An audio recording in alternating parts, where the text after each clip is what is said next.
So let's just say it's 276,000, which I think is possibly what they're driving. Is that figure correct, and how appropriate is that? Well, the figure, that's referring to the time when I was on the back benches, and the figure is very transparent, and I don't. It's around that number. I mean, the 1,000 number. But you see, some people would say that you should be helping the good folk of Bromsgrove rather than pocketing, getting on for £300,000. And you know what? They'd be absolutely right to say that's exactly what your focus should be. And the external roles that I had amounted to 1 to 2 days of my time a month. And I was very open and transparent about that. It didn't involve any kind of lobbying whatsoever, just giving advice. And I was very open and transparent about that. But I also agree with what you just said there, is that any MP's role, of course, their primary role, their absolute focus must be Parliament and their constituents. And ultimately, it's right for the good people of Bromsgrove, your constituents, to judge whether they think you've done a good job or not. Yeah. We have got in the shadow cabinet, for example, Rosina Allen-Khan. She was working in an emergency department in a hospital during the COVID crisis. I actually thought that expertise was incredibly important because it was feeding into the points that we were making about the COVID crisis, how to deal with that, the PPE shortages that we saw, all the other pressures on the NHS, making sure that they were raised at political level. That's very different to what we're seeing here with the Conservatives. It is in terms of, again, optics and what you're actually doing. But still, talk to any A&E consultant. It's a very demanding, exhausting job. Can you still be a fully functioning MP while you're doing that?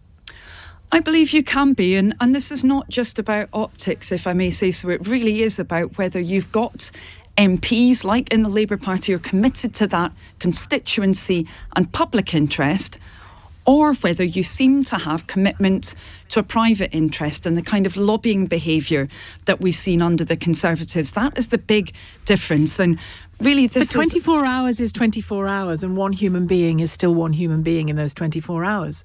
It still impacts on the amount of time and attention you can give to your constituency, even if you're, Jesus Christ himself. And it's not about who's good and bad. It's about whether you're available to your constituents, isn't it?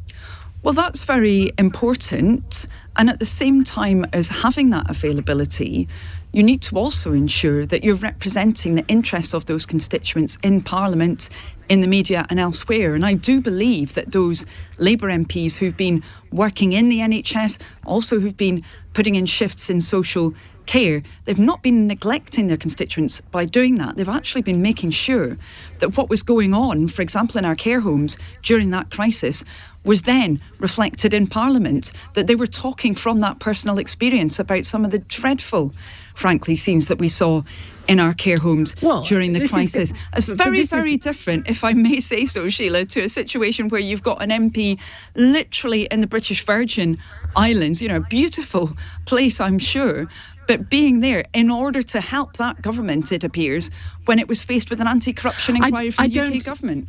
No, I don't doubt it's different in nature, but what you've just described there about the kind of intelligence they brought back to Parliament about those places, those settings, is the very argument that Owen Paterson was making about him bringing back intelligence from the dairy industry, from the company one of the companies he represented in Northern Ireland, to talk about how Brexit would impact on that and the public health.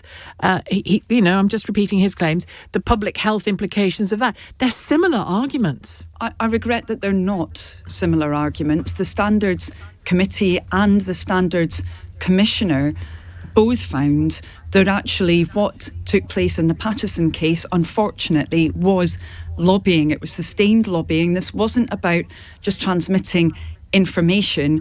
It was about lobbying. That was what they found. That was what Boris Johnson and the Conservatives then tried to go against by effectively rigging the rules, getting rid of those rules and then changing them.